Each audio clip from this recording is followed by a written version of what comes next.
드립니다. 말씀 읽기 전에 제가 먼저 한번 기도하도록 하겠습니다. 사랑해 주님 감사합니다. 주님 오늘도 우리를 귀한 자리로 이끌어 주시고 예배의 자리 가운데로 우리의 발걸음을 인도하여 주시니 주님 감사합니다. 주님 우리에게 임하신 그 하나님의 사랑, 한없는 사랑을 기억합니다. 또한 기념합니다. 그 사랑을 기억하고 기념할 뿐 아니라 기뻐할 수 있는 우리가 되게 하시고 그 사랑에 감격할 수 있는 우리가 되게 하여 주시옵소서.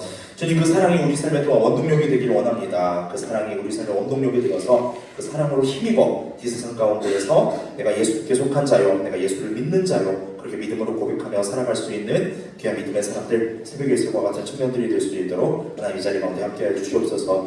그래서 우리 삶이 하나님의 사랑을 증거하는 삶이 되기를 원합니다. 주님 우리의 삶을 통하여서 하나님의 사랑이 나타나게 하시고 흘러가게 하셔서 이들로 하여금 하나님이 얼마나 크신 분이신지, 하나님의 사랑이 얼마나 많은 분이신지 깨달아 알 수 있도록 하나님 이들의 삶을 사용하여 주시옵소서. 주님께서 오늘 이 예배 가운데 함께 하시고 예배 가운데 베풀어 주시는 하나님의 크신 은혜와 사랑을 또 말씀 가운데 깨닫게 하여 주시고 말씀 가운데 우리의 믿음의 결단이 있게 하실 것을 기대하고 소망하며 이 모든 것 감사드리며 사랑 많으신 우리 주 예수 그리스도 이름으로 간절히 기도드립니다. 네, 왜 스크린세이버가 나오고 있죠? 넘겨주신 거죠? 잠시만요. 제가 그러면은 여기서 붙었는데 나름 어떻게든 해보려고 지금 애플 TV를 쓰고 있어요. 됐다. 네, 좋습니다. 자, 오늘 떡을 떼는 사람들이란 제목으로 여러분들과 말씀을 좀 나누겠습니다. 성찬주일입니다. 성찬주일이죠? 제가 3월에 왔는데 드디어 첫 성찬입니다. 3월 첫 주에 왔는데 드디어 첫 성찬을 여러분들과 함께합니다. 이 성찬을 하면서 좀 이제 새로운 마음이 들어요. 그러니까 이유는 제가 이제 부서 담당 사역자로서 성찬을 지금 6년 만에 성찬을 지금 인도를 합니다. 그러니까 제가 이제 교회학교 예배실 잠깐 들러서 성찬을 집례해드리고 오기는 하지만 제 담당 부서 성찬을 보는 게 지금 6년 만이에요. 그래서 지금 되게 6년 전에 어떻게 했었지? 그러니까 청소년부 사역을 했을 때, 고등부 사역을 했을 때 어떻게 했었지? 라는 생각도 좀 많이 했었고 그러면서 이 성찬의 의미에 대해서 다시 한번 좀 제가 먼저 좀 성찬의 의미에 대해서 좀 생각해보는 시간이었어요. 준비하면서. 그러면서 성찬의 의미에 대해서 좀 나눠야 되겠다. 우리가 이게 그냥 그저 우리가 매달 첫째 주에 있는 우리 교회의 그냥 문화로 박혀있는 행사로만 지나가는 게 아니라 성찬에 진짜 어떤 의미가 있는지, 우리가 성찬을 대할 때 어떤 마음으로 대해야 하는지 그 부분에 대해서 좀 나눠보도록 하겠습니다. 저는 이제 목회자이기 전에 그리스도인으로서 성찬식을 참 좋아합니다. 제가 20대 초반까지 섬겼던 그 고향 교회는 장로교회였는데 장로교회도 뭐 교회마다 다르긴 해요. 근데 제가 다녔던 장로교회는 1년에 성찬 많이 하면 2번, 정말 많아야 3번 정도였어요. 추수감사절 때 한 번 하고, 그리고 세례가 있을 때, 그래서 침례가 아니라 세례죠. 장로교회는 이제 세례가 있을 때, 세례가 있거나 추수감사절에 2번 내지 3번 정도 성찬이 있었던 것 같습니다. 그런데 저희 교회는 성찬을 어떻게 진행하고 있죠? 매달 첫째 주에 성찬을 진행하고 있죠. 그래서 저는 개인적으로 성찬식을 자주 하는 게 좋다고 봅니다. 성찬식을 자주 하는 걸 좋다고 봐요. 나중에 기회가 되면 이것도 좀 왜 그런지 좀 풀어낼 수 있는 시간이 있으면 풀어내도록 하겠습니다. 여러분, 그럼 이제 여러분들한테 한번 질문을 해보겠습니다. 매달 우리 교회에 다니는 이상 매달 한 번씩 성찬을 접하고 있는데, 성찬식을 대하고 있는데, 이 성찬식을 대할 때, 이 피와 살을 대할 때, 떡과 잔을 대할 때 여러분들 마음 가운데 어떤 마음이 드십니까? 이 성찬을 대하면서 어떤 생각과 어떤 마음으로 성찬을 대하십니까? 그냥 매달 정기적으로 지나가는 교회의 종교의식 혹은 이벤트처럼 생각하지는 않으십니까? 예수님의 보혈에 대해 찬양을 부르고 장로님들과 안수 집사님들이 분명분잔을 해주시면서 뭔가 엄숙한 분위기 속에서 조용히 떡과 잔을 받지만, 이게 내 일상과 이 떡과 잔을 받는 것이, 이 성찬식을 하는 것이 내 일상과 어떤 연결이 있는지, 어떤 연결점이 있는지, 어떻게 연결해야 되는지 잘 모르거나 잘 느끼지 못할 때가 아마 대부분일 겁니다. 그렇다 보니 성찬을 대하면서 예수님께서 나를 위해 희생하셨지 정도만 떠올려도 아주 훌륭해요. 아주 훌륭한 상황이 되어버렸죠. 그런데 성찬은요, 분명히 우리 마음에 이렇게 그렇지, 예수님께서 나를 위해 희생하셨지, 예수님께서 나를 위해 십자가에 달리셨지 라는 감동이 있는 것도 마땅하지만, 더 나아가서 사실은 우리가 이 성찬을 통해서 내가 어떻게 살아가야 하는가, 내가 어떻게 살아가야 되겠다라는 결단까지 이어지는 게 가장 올바른 모습입니다. 자, 오늘의 본문이었죠. 오늘의 본문 사도행전 2장 42절이죠. 자, 다 같이 한번 읽어보겠습니다. 시작! 그들이 사도의 가르침을 받아 서로 교제하고 떡을 떼며 오로지 기도하기를 힘쓰니라. 지금 저 구절은요, 단순하게 초대교회가 어떤 활동을 했는지, 초대교회가 그 초대교회 시절에 그 2000년 전에 어떤 활동을 했는지 나열하고 있는 구절이 아닙니다. 보고서가 아니에요. 이 구절은 그 당시 교회가 어떤 방식으로 존재했는지를 보여주는 교회론에 있어서 상당히 핵심적인 구절입니다. 실제로 저 그 안에 있는 네 가지, 제가 좀 하이라이트 해준 저 네 가지가 지금도 2000년 전 그 초대교회뿐만 아니라 지금도 교회에서 마땅히 이루어져야 하며, 그리고 교회가 당연히 해야 할 본분 중에 본분입니다. 자, 저 노란색으로 하이라이트된 네 가지 한번 같이 읽어보겠습니다. 자, 네 가지 시작. 첫 번째, 가르침, 교제, 떡을 떼며 기도. 한 번 더, 가르침, 교제, 떡을 떼며 기도. 이 네 가지는요, 세대를 초월하는 교회의 존재 방식이자 목적입니다. 교회에서 진행해야 되는, 교회에서 당연히 진행해야 되는 교회 안에 있는 시스템, 종교 어떤 프로그램, 그런 게 아니에요. 그 중에서 떡을 뗀다라는 표현이 오늘 우리가 함께 나누는 성찬식과 좀 맞닿아 있죠. 당연히 초대교회에서도 떡을 뗀다라는 표현은 성찬식과 연결되었을 겁니다. 그런데 초대교회에서 떡을 떼는 일은 단순한 예식을 넘어서서 그들 초대교회 성도들의 삶의 방식이었습니다. 그들은 예수님의 희생을 기억하는 것에서 멈추지 않고 성찬을 대하면서, 그 떡을 떼는 걸 대하면서 예수님의 희생을 기억하는 것에서 멈추지 않고 그 희생이 만들어낸 방식으로 살아가려고 아주 부단히 애를 쓰고 노력했습니다. 자, 초대교회의 성찬이 어땠는지, 그리고 성찬이 그들의 삶에 어떤 영향을 미쳤는지 잠깐 좀 나눠보겠습니다. 초대교회 성찬은요, 주기도문과도 맞닿아 있습니다. 주기도문에 오늘날 우리에게 일용할 양식을 주옵시고 라는 내용이 있죠. 여기서 일용할 양식, 바로 그날 우리 온 가족이 함께 먹을 그 문자 그대로 일용할 양식, 아마 빵이었겠죠. 그런 일용할 양식이었습니다. 우리나라도 여러분들의 부모님이 어렸을 적, 혹은 여러분들의 조부모님들 세대로 올라가 보면 하루에 3끼를 먹는 게 흔한 일이 아니었어요. 그냥 있으면 먹고 없으면 마는 거예요. 그 당시 삶이었습니다. 마찬가지로 초대교회에도 식사 시간이 정해져 있어서 하루 3끼를 제대로 먹는다라는 개념 자체가 없었을 겁니다. 그냥 있으면 먹는 거고 없으면 마는 거예요. 그러니까 그날 온 가족이 함께 나누어 먹어야 할, 문자 그대로 일용할 양식이 필요했습니다. 그날 하루 우리 가족이 함께 써야 할, 사용해야 할, 먹어야 할, 섭취해야 할 양식, 그 일용할 양식이 있었다라는 거죠. 멀리 가지 않아도 됩니다. 연초에 다녀온 멕시코 이자말, 그 굉장히 시골이거든요. 여러분들이 상상하는 것 이상으로 시골입니다. 그렇다고 막 오지는 아니에요. 오지는 아니지만 상당히 시골이에요. 시인데 신호등이 하나도 없어요. 신호등이란 개념이 횡단보도에 신호등도 하나도 없고 도로에 신호등도 하나도 없습니다. 그런 곳인데, 물론 이제 멕시코니까 당연히 이제 또르띠아나 이제 또르타스라고 해서 그 바게트 비슷한 빵이에요. 또르띠아나 또르타스가 거의 주식인데, 물론 그 이자마을도 아무리 시골이지만 동네 마트가 있어서 마트에 가면 그 또르띠아나 또르타스를 팝니다. 근데 그 시골이다 보니까 실제로 아침에 직접 그 집에 있는 화덕에서 또르띠아랑 또르타스를 구워서 파시는 분들이 있어요. 파시는 할머니들이 있어요.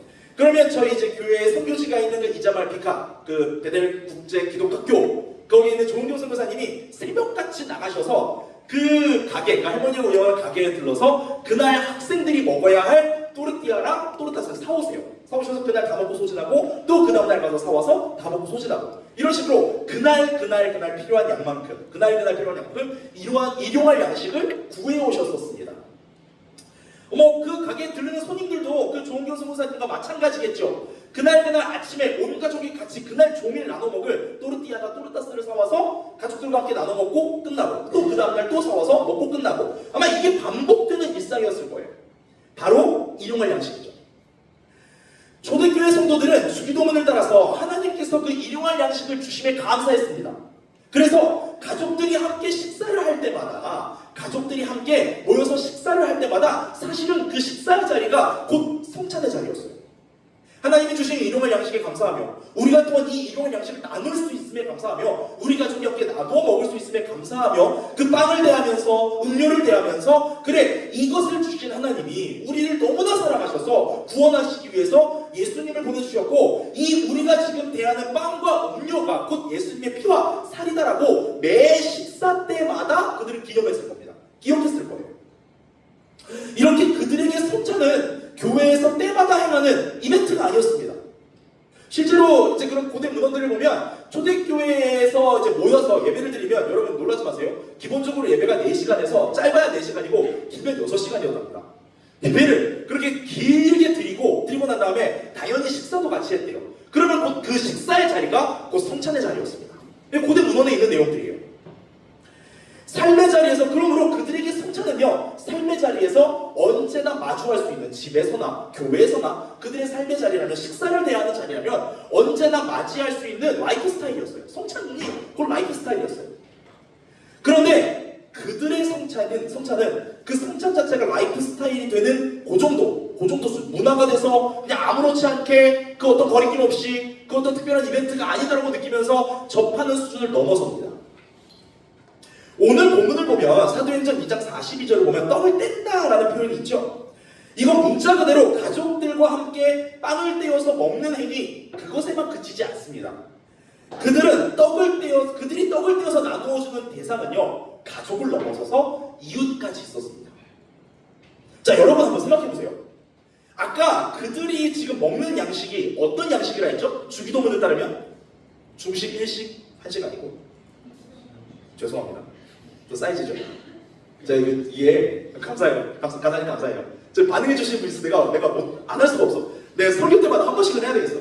40대가 되니까 아재 개그 욕심이 이게 장난이 아닙니다. 집에서도 제가 가장 많이 듣는 소리가 애요. 아재 개그 할 때마다 애들도 한숨 쉬고 와이프도 한숨 쉬고 막 둘째는 혀도 차요. 한식, 중식, 일식 아니고 일용할 양식이라고 했죠. 그 일용할 양식, 자 영어로 하면 뭡니까? 일용할 양식, 영어로 뭐예요? 혹시 이거 그 주기도문 혹시 영어로 기억하시는 분 있습니까? 일용할 데일리 브레드라고 했죠. 데일리 브레드. 그날 먹어야 할 빵. 그걸 그대로 번역하면 일용할 양식. 자, 데일리 브레드. 그날 먹어야 될 가족들한테 정해져 있는 양이에요. 우리 가족이 4명이라면 그 4명이 먹어야 할 양이에요. 그 이상 그 이하도 안 돼요. 딱 4명이 먹으면 딱 끝난 양이에요. 그런데 초대교회 성도들은 그 일용할 양식을 자 누군가에게 떼어주었다는 겁니다. 내가 그 일용할 양식을 떼어줌으로써 우리 가족이 희생해야 했고 그 일용할 양식을 떼어줌으로써 우리 가족이 양보해야 했어요. 자, 그 일용할 양식을 내가 희생하고 내가 양보하면서까지 나뿐만 아니라 우리 가족뿐만 아니라 이웃에게 떼어주었다라는 겁니다. 그리고 그게 그들에게는 라이프 스타일인 성찬이었어요. 일용할 양식이라는 생명을 나눔으로써 희생과 양보를 할 수밖에 없는 그것을 나눔으로써 성찬을 그들의 삶의 방식 그 자체로 여겼던 겁니다. 단순하게 이 성찬을 대함으로써 내가 예수님의 피하사를 기억해야지 이거 끝나는 게 아니라 내가 나누어야지. 나에게 지금 딱 주어진 양인데 내가 지금 요만큼이 필요한데 요만큼이 필요하지만 예수님께서 나를 위해 나누어 주셨으니 나도 나누어야지 라고 했던 게 그들의 성찬이었어요.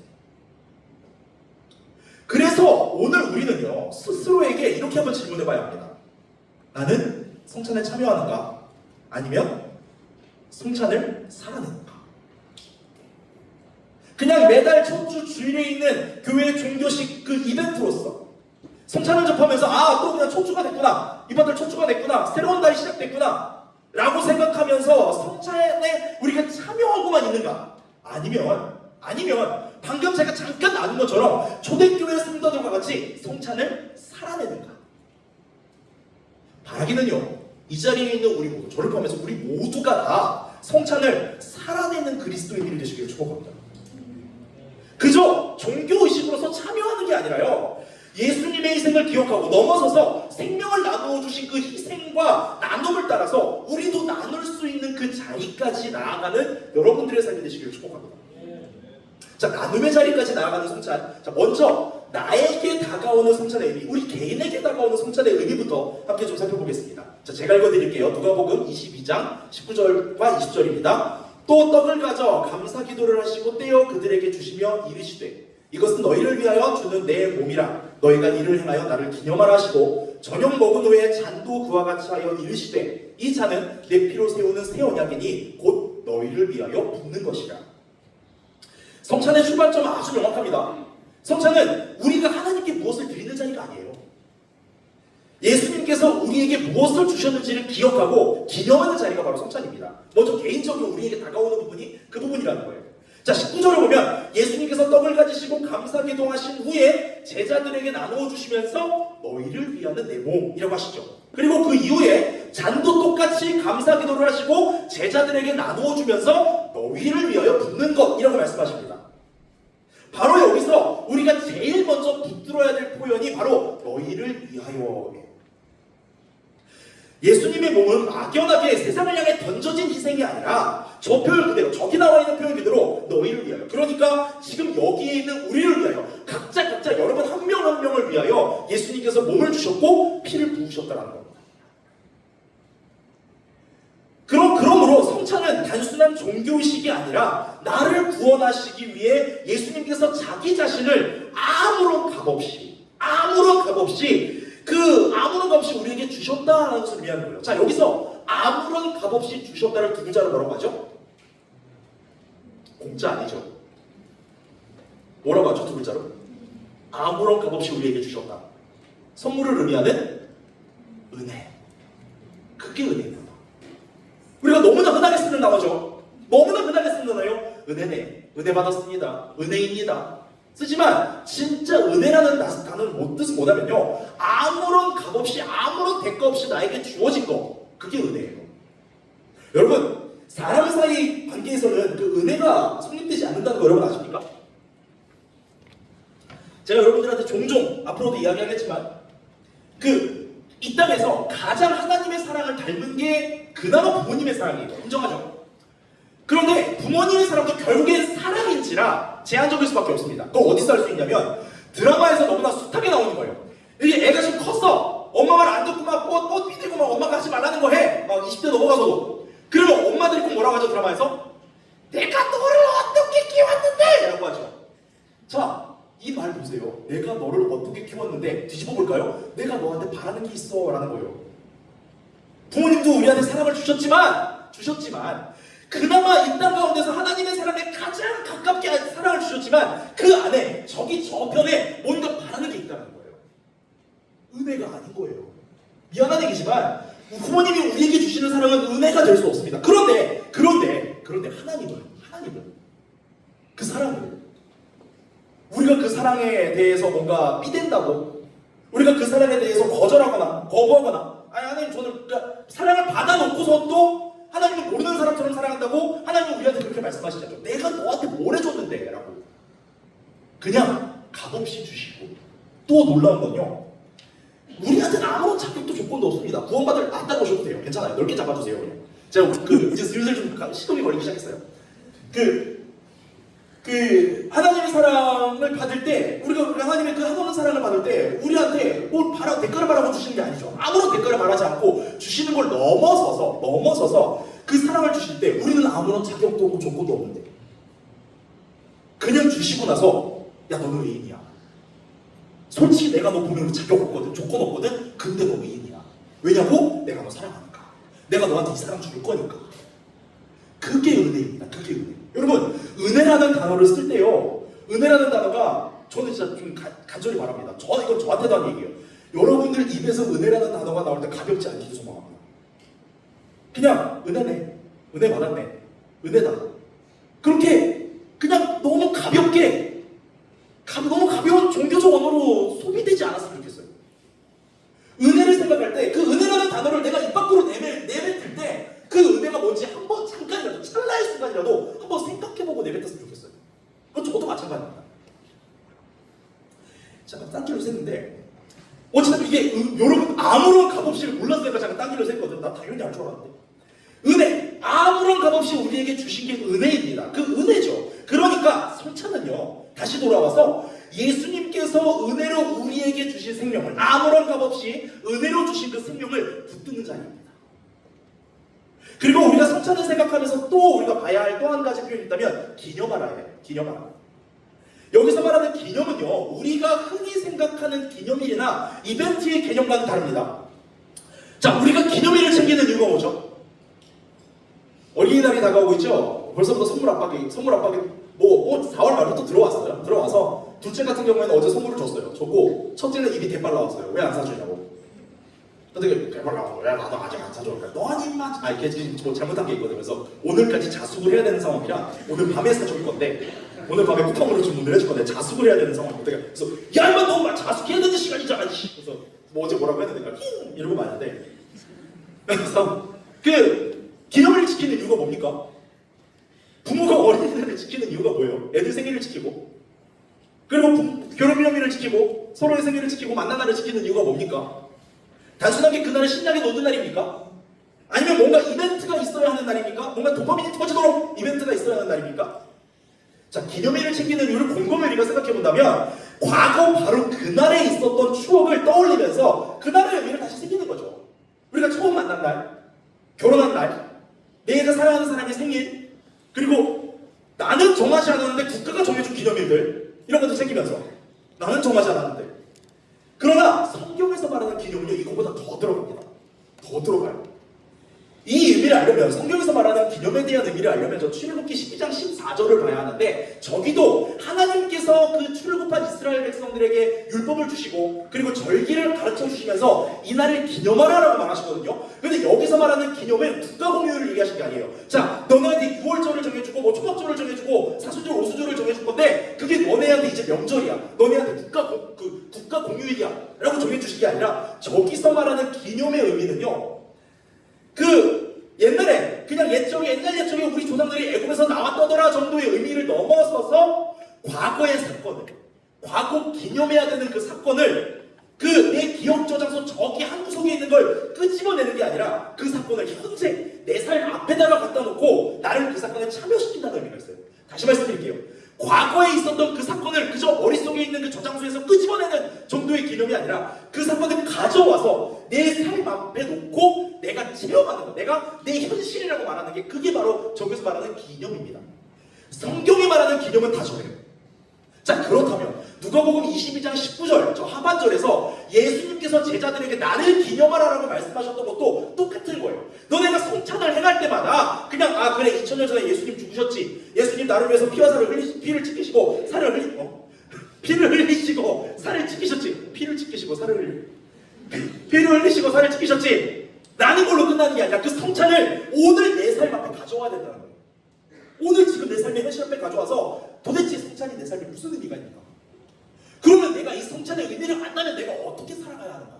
까지 가야 된다는 겁니다.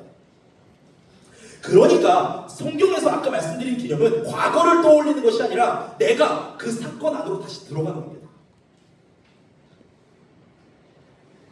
그러므로 우리가 이 성찬을 통해서 우리가 생각해야 될 것은요, 주님께서 나를 위해 몸을 주셨고 나를 위해 피를 부으셨다. 그리고 이 모든 것이 값없는 은혜로 나에게 주셨다라는 사실이 오늘 나를 다시 살게 하고 오늘 나를 다시 세우고 그리고 오늘 내 삶의 방향을 다시 재정립하게 하는 게 그게 진짜 성찬입니다. 성찬은요, 예수님의 피와 살 앞에서 저는 예수님을 믿는 사람입니다 라고 떡과 잔을 대면서 증명하는 시간이 아니에요. 반대예요. 오히려 내가 아무것도 증명할 수 없을 때, 그러니까 나 스스로에게 구원받을 자격이 있나라고 물어봤을 때 내가 아무런 대답도 할 수 없을 때 예수님께서 이미 저 2000년 전에 나를 위해서 자기 몸을 버리시고 피를 부어주심으로써 내가 증명하는 게 아니라 예수님께서 아무런 대가 없이 자격도 없는 나를 증명해 주시는 자리가 바로 성찬입니다. 자, 이것을 명심하시길 바랍니다. 자, 그러면 이번에는 성찬이 공동체에 주는 의미에 대해서 좀 보겠습니다. 자, 고린도전서 10장 17절 말씀, 자, 다 같이 읽어보겠습니다. 시작!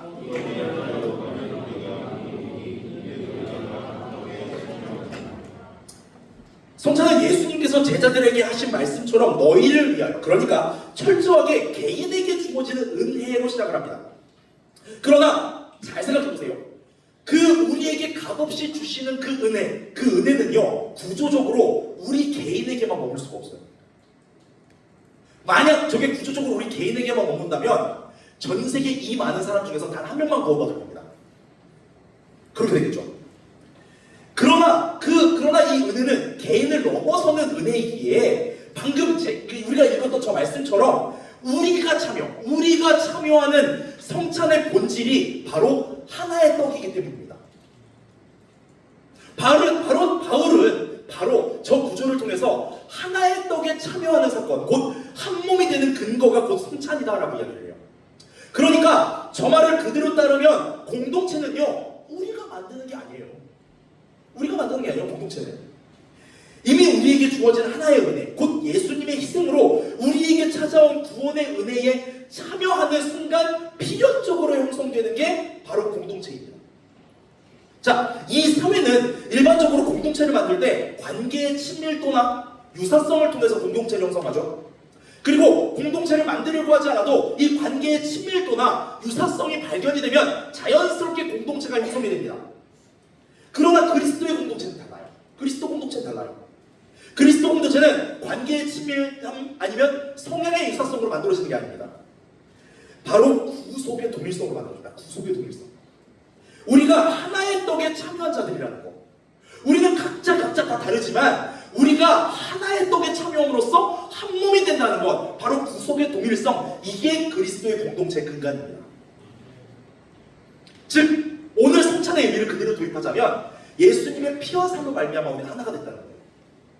다시 말해서 우리는요, 서로가 서로를 선택한 공동체가 아닙니다. 너 나랑 취향이 맞네? 너 나랑 관심사가 맞네? 너 나랑 뭔가 맞네? 이렇게 해서 만들어진 서로가 서로를 선택한 게 아니에요. 동일한 십자가 은혜에 참여했기 때문에, 우리는 동일한 십자가의 은혜에 참여했기 때문에 이미 하나가 된 존재입니다.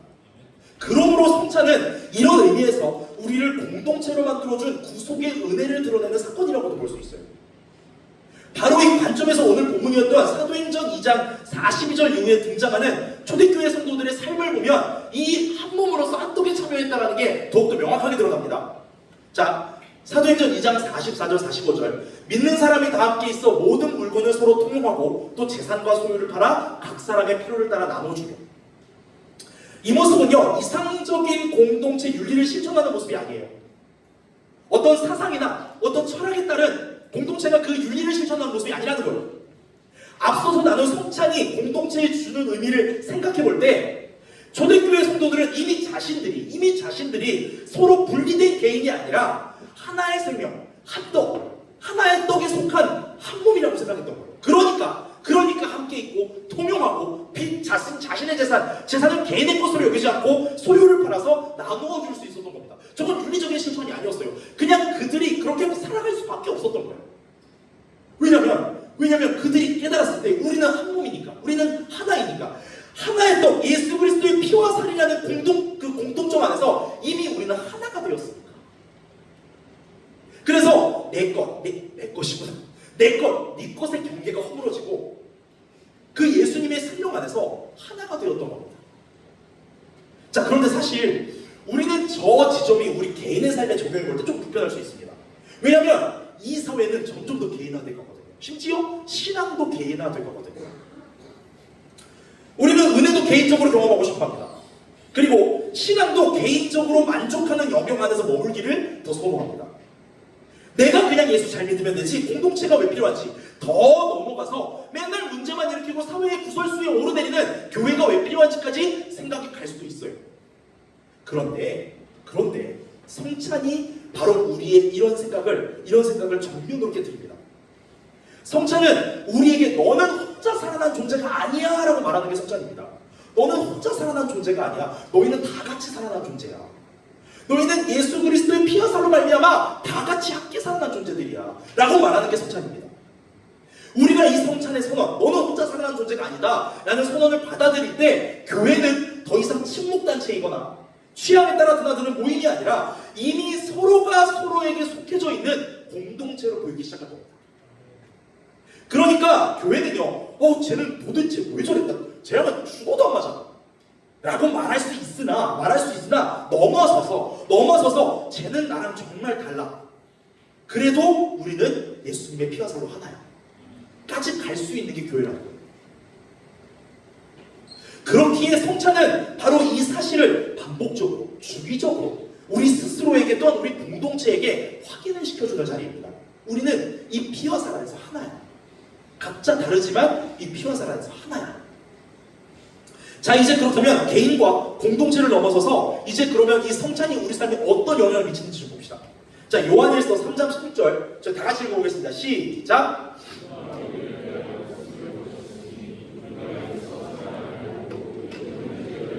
목숨을 버리는 것이 마땅하니라. 자, 이 구절에서 마땅하다라는 표현은요, 그리스도인이라면 이렇게 살아라는 도덕적 권면이 아니에요. 저거는 원래 우리는 당연하게 그렇게 사는 거야라는 선언에 가깝습니다.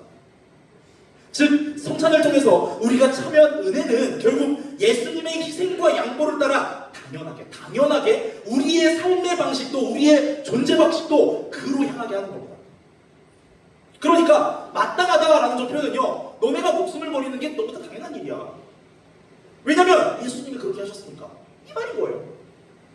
그러니까 성찬의 또 하나 중요한 특징은 우리의 삶을 그 자리에 머물러 있는, 그 은혜의 자리에만 머물러 있는 정지 상태로 두지 않고 우리에게 방향을 가르쳐줍니다. 어디로 가야 하는지, 무엇을 해야 하는지. 지금 저 사도 요한의 고백처럼 우리가 기념하는 예수님의 희생은 단순히 2000년 전의 사건이 아니라 우리로 하여금 마땅한 삶에 대한 방향을 제시하기 때문입니다. 그래서 성찬 이후의 삶은 이제 어떻게 살아가야 하는가라는 선택의 문제가 아니라 나는 어떤 존재인가? 나는 이 성찬 앞에서, 예수님의 희생 앞에서 어떤 존재인가라는 정체성의 문제까지 연결이 돼야 돼요. 그러니까 우리는 더 이상 나눌까 말까를 고민하는 사람이 아니라, 내가 이걸 나눠야 되나 말아야 되나 고민하는 사람이 아니라 이미 받은 생명을 흘려보내는 존재가 된다는 거예요. 자, 히브리서 역시 이 흐름에 대해 강조하거든요. 제가 읽어드립니다. 오직 선을 행함과 서로 나누어 주기를 잊지 말라. 하나님은 이 같은 제사를 기뻐하시느니라. 히브리서 저자는요, 선을 행함과 서로 나누어 주는 것이 곧 예배라고 말합니다. 여러분들이 삶의 예배라는 말을 자주 하죠. 삶의 예배라는 게요, 이게 되게 추상적인 표현 같은데 사실 그렇게 추상적인 표현이 아니에요. 물론 내가 있는 자리에서 죄를 거절하고 거룩한 자로서 살아가는 것도 물론 삶의 예배가 맞습니다. 그러나 진짜 삶의 예배는 그 거룩함이 선을 행함과 나눔으로 흘러가는 겁니다. 나만 거룩하고 나만 그 자리에서 반짝반짝 빛을 낸다고 되는 게 아닌 거예요. 내가 그 자리에 들어가서 녹아져서 맛을 내는 거고 그 자리에 들어가서 태워져서 빛을 내는 겁니다. 그렇기에 우리 신앙에 있어서요, 저 나눔이라는 건요, 선택적인 옵션이 아닙니다. 신앙에서 나눔은 옵션이 아니에요. 나눔은, 잘 들으세요, 나눔은 성찬이 만들어낸, 성찬을 통해서 우리가 간접적으로 체험하는 예수님의 나눔이 만들어내는 우리 삶의 자연스러운 결과물입니다. 성찬이 곧 결과물이라는 거예요. 왜냐하면 예수님께서 피와 살을 나누어 주셔서 자 봐라 라고 보여주셨으니까. 우리가 그 성찬에 참여함으로써 주님, 우리도 그럼 나누겠습니다. 우리도 생명을 나누겠습니다. 그 사도 요한의 말처럼 우리가 목숨을 내 형제들을 위하여 버리는 것이 정말 마땅합니다 라고 고백하는 게 성찬이라는 겁니다. 그러니까 성찬이 진짜라면요, 성찬에 담겨있는 이 메시지들이 진짜라면 성찬의 은혜는 우리의 삶을 통해서 외부로 흘러가야 완성됩니다. 그래서 우리는 이 지점에서 우리의 신앙을 다시 한번 점검해야 됩니다. 지금 나의 신앙이 머물러 있는 신앙인지 아니면 흘러가는 신앙인지. 은혜를 받는 자리에는 익숙합니다. 하지만 그러나 삶으로 이어지고 흘러가는 데 있는 내가 멈춰져 있지는 않은지 우리가 되돌아봐야 한다는 거예요. 성찬은 우리를 단순히 은혜의 소비자로 남겨두지 않습니다. 오히려 우리를 은혜를 흘려보내는 통로로 세워줍니다. 그래서 성찬은 결코 정적일 수가 없어요. 성찬은 역동적이어야 합니다. 자, 말씀을 마무리하겠습니다. 오늘 같이 나눈 것처럼 성찬은 종교적인 의식에서만 머물지 않습니다. 성찬은 나의 정체성을 규정하는 시간이고요, 우리가 값없이 생명을 받은 사람들이고 그 생명 안에서 서로 연결된 존재임을 선언하는 시간이고요, 더 나아가서 그 생명을 따라서 흘려보내며 살아가도록 결단하는 시간입니다. 결국 성찬의 완성은 오늘 이 자리 우리가 대하는 저 떡과 잔을 대하는 그 이벤트로 끝나는 게 아니라 우리가 이 자리를 넘어서서 삶의 자리로 나갔을 때 여러분들이 내일부터 시작하는 일과 속에서 이어지는 것이 바로 성찬이에요. 우리는 이 자리에서도 떡을 떼고 나누지만 그 떡을 여러분들이 삶의 자리 가운데서 나누어야 한다는 겁니다. 그러므로 떡을 떼는 것은 예배예요. 그리고 우리는 이 예배의 삶을 살아내야 합니다. 어떻게 해요? 처절하고 치열하게. 결코 샤방샤방하게 떡을 떼며 살아갈 수 없어요. 꿈도 꾸지 마세요. 처절하고 치열하게 살아가야 됩니다. 때로는 억울할 수도 있습니다. 왜 나만 양보하고 왜 나만 희생해야 돼? 그리고 양보하고 희생하는 모습이 세상에서 보기에 어리석어 보여서 여러분 이용당할 수도 있어요. 아주 뻔한 일입니다. 물론 너무 속상해요. 화가 나죠. 하지만 속상하고 억울하고 화가 날 때 그 자리가 바로 떡을 떼는 자리이며 내 삶에 드러난 성찬의 시간인 거를 생각해 본다면, 그리고 어렵게 말할 필요 없이 내가 먼저 받은 아무런 대가 없이 아무런 자격 없이 내가 먼저 받은 은혜를 생각해 본다면, 여러분 생각해 보세요. 그럭저럭 버틸만 할 겁니다. 예수님이 나를 위해서 죽기까지 하셨는데, 진짜 예수님이 나를 위해 죽기까지 하셨는데 내가 요거 하나 못 나눌까? 내가 요거 하나 희생 못할까? 내가 요거 하나 양보 못할까? 이렇게 치열하고 처절하게 살아가면서 수시로 함께 이 어려움을 겪고 있는 공동체를 의지합시다. 이 안에서 위로를 구하고요, 이 안에서 소망 찾는 거예요. 서로 격려하고 서로 돌아보고 서로 나눠주면서, 즉 이 안에서도 떡을 떼어줌으로써 이 처절하고 치열한 삶을 서로 위로하고 격려해주는 겁니다. 그리고 더 중요한 건요, 그 처절하고 치열한 삶을 가지고 그대로 하나님 앞에 나가는 겁니다. 그대로 하나님 앞에 나가서, 하나님 저 이렇게 몸부림치고 있습니다. 저 이렇게 힘들어요 라고 어림을 피워보는 겁니다. 하나님이 그러면 그러실까요? 야, 너 못 나가지고 이거밖에 못해? 라고 하실까요? 아니요. 그렇게 나아오는 모습 자체를 너무 기뻐하시죠. 그래, 네가 정말 열심히 살고 있구나. 네가 빛이 되려고 소금이 되려고 정말 부단히 살고 있구나. 네가 떡을 떼며 살고 있구나. 내가 너에게 보여주었던, 내가 예수 그리스도를 통해서 너에게 보여주었던 그 희생과 양보 나눔을 네가 어떻게든 실천해보려고 하고 있구나. 자, 하나님께서 누구보다 더 잘하십니다. 하나님 앞에 우리가 나와서 그 어리광을 부릴 때 하나님으로부터 다시금 우리가 양보의 자리로, 희생의 자리로 나아갈 수 있는, 그 떡을 떼는 자리로 나아갈 수 있는 힘을 얻게 될 겁니다. 그렇게 사는 삶이 바로 교회들이 합니다. 오늘 이 자리에 있는 우리 모두의 삶이 떡을 떼는 자리에서 시작해서 서로를 살리는 삶으로, 서로를 살리는 공동체로 이어지기를 예수 그리스도의 이름으로 축복합니다. 함께 찬양하고 기도합시다. 잠깐 우리 기도해야 할 텐데요. 전식으로 할게요. 다행이다. 먼저 기도하고 그리고 성찬 저희가 대하도록 하겠습니다.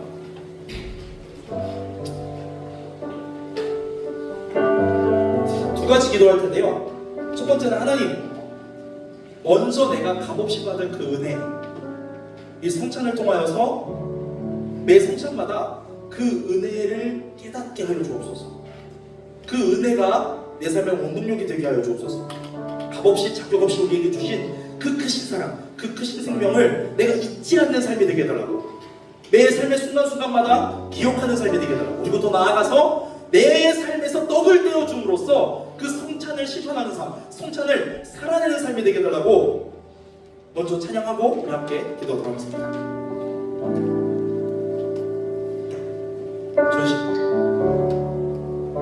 주님 손에 맡겨드리리 나의 삶 주님께. 주님 손이 나의 삶 붙드네 나 주의 영원히. 함께 고백합시다. 내가 믿는 분, 내가 믿는 분 예수, 내가 속한 분 예수, 삶의 이유 되시네 내 노래 되시네. 내가 믿는 분, 내가 믿는 분 예수, 내가 속한 분, 내가 속한 분 그 이름 예수 그리스도입니다. 예수, 삶의 이유 되시네 내 노래 되시네. 전심으로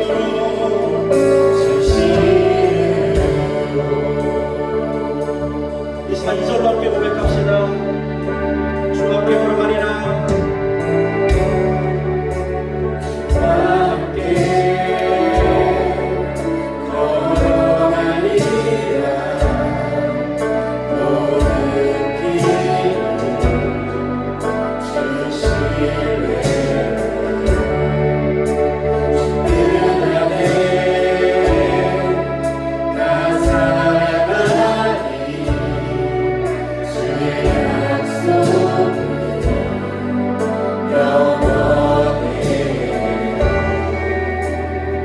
함께 고백합시다. 내가 믿는 분, 내가 믿는 분 예수, 내가 속한 분 예수,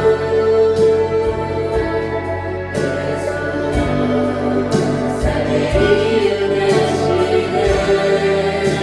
내 노래는 한 번은 내가 믿는 분,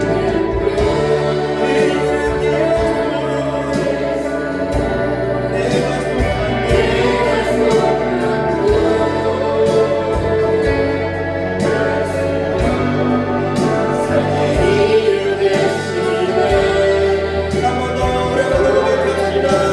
내가 믿는 분, 내가 믿는 분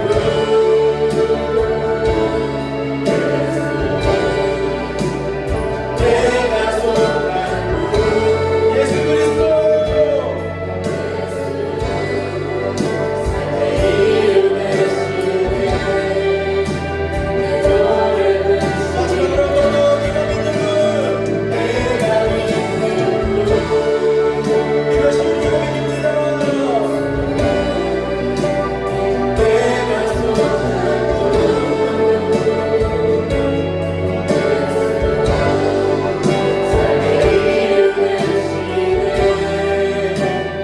노래 되시네.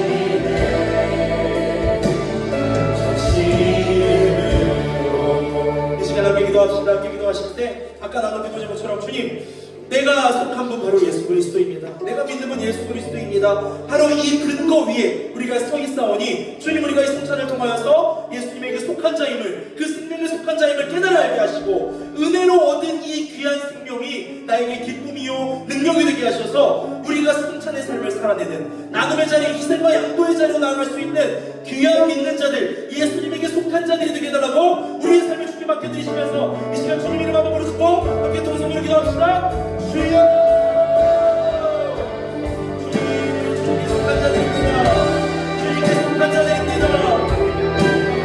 주님, 내가 믿는 분 예수 그리스도시고, 내가 속한 분 예수 그리스도시고, 이 믿음을 듣고 우리가 이 믿음의 방송에 서 있습니다. 아버지 하나님, 우리가 이 믿음의 방송에 있어서 주님의 성찬을 해야 합니다. 이 성찬을 통하여서 내가 예수님과 살며 그 생명을 나에게 나누어주시니 나에게 가장 기쁨이요 능력이 되게 하여 주시옵소서. 주님 또한 우리가 그 자리에서 머무는 것이 아니라 그 은혜의 자리에서 머무는 것이 아니라 나아가게 하여 주시옵소서. 예수님이 나를 통해 그 생명을 흘려보내 주신 것처럼 나로 하여금 그 은혜와 사랑에 나가게 하여 주시옵소서. 그 성찬의 삶을 살아내는 우리가 되게 하여 주시옵소서. 그 성찬의 삶을 살아내는 우리가 되게 하여 주시옵소서. 주님, 주님 말씀은 우리의 말씀을 고백합니다. 나의 능력을 의지하지 않는 고백합니다. 우리의 성령 하나님 의지합니다. 성령 하나님 의지합니다. 주님, 우리가 능력을 하소서. 성령 하나님 능력을 하소서. 우리가 이 성찬의 삶을 살아낼 수 있도록 인도하여 주시고 능력을 부어주시옵소서. 이렇게 살아가는 삶이 되게 하여 주시옵소서. 이 소중한 수많은 삶을 믿음으로 살아가는 삶이 되게 하여 주시옵소서. 믿음으로 넘어가기 위한 삶이 되게 하여 주시옵소서. 오 하나님,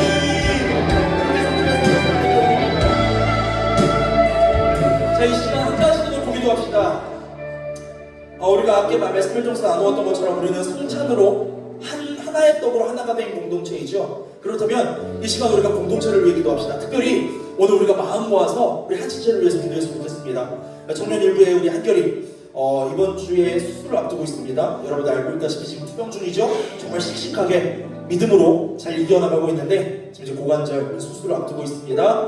이 수술이 이제 오기까지도 하나님께서 참 많은 우여곡절 끝에서 하나님께서 은혜로 인도하셨는데 주님 그 은혜가 계속해서 이어지게 하여 주시옵소서. 그 은혜가 차고 넘치게 하여 주시옵소서. 이 수술로 하여금 주님 깨끗이 나을 수 있도록 치료의 능력을 주님께서 발하여 주시고 주님 또한 이 수술을 감당할 수 있도록 치료도 더하여 주시고 사랑하는 가족들에게도 은혜를 베풀어 주시고 사랑을 베풀어 주셔서 이 모든 시간을 하나님을 의지하며 이겨나갈 수 있는 귀한 믿음의 가족이요 또한 그리고 이길 수 있는 승리할 수 있는 그 끝에 하나님께서 주시는 그 승리를 맛보며 하나님을 찬양할 수 있는 우리 한결이가 되겠라고 한결이의 삶을 주님께 맡겨드리시면서 축복하시면서 이 시간 우리가 함께 마음을 모아 공동체를 위해 함께 기도합시다. 한 번 더 기도합니다. 오 사랑의 주님 사랑의 주님 임하여 주시옵소서. 사랑의 주님 임하여 주시옵소서. 주님의 놀라운 능력을 함께 하여 주시옵소서. 주님의 놀라운 능력을 함께 하여 주시옵소서. 능치 못하면 하나님 능치 못하면 주시는 하나님 주님 수고하여 주시옵소서. 주님 수고하여 주셨습니다. 주님 마음 태워 주시고 우리의 하나님을 위해 하시며 하나님의 능력에 대하여 주시옵소서. 하나님 주님의 능력을 주시옵소서. 주님의 능력을 주시옵소서. 이 놀라운 주님의 능력으로 말미암아 하나님께 깨끗하게 하여 주시옵소서. 하나님 역사해 주시옵소서. 하나님 역사해 주시옵소서. 오 하나님 주님의 능력을 구합니다. 주님의 능력을 구합니다. 능치 못하며 주신 전능하신 하나님 그 능력을 구하니 그 능력을 함께 상관과 함께 하셔서 그 주님과 함께 하셔서 주여 지금 깨끗이 함께 하여주시옵소서. 마음을 있게 하여주시옵소서. 이 모든 것을 너희에게 하시옵소서. 치료의 과정, 회복의 과정, 승리의 과정 가운데 함께 하셔서 주여 함께 하여주시옵소서. 하나님 놀라운 능력을 함께 하여주시옵소서. 주님 맡겨드립니다. 주님 맡겨드립니다. 제 하늘의 하나님께 주님 맡겨드리니 이 시간을 믿음으로 이겨나가게 하시고 함께 기도하게 하시고 함께 말씀을 얘기하고 함께 기도를 얘기하고 주님 결국에 감사하게 하여 주시옵소서. 주님 보며 하나님께 감사하게 하여 주시옵소서. 그 놀라운 능력이 우리의 삶 가운데 우리 공동체 가운데 나타나게 하여 주시옵소서. 우리 공동체 기억하는 것이 되게 하여 주시옵소서.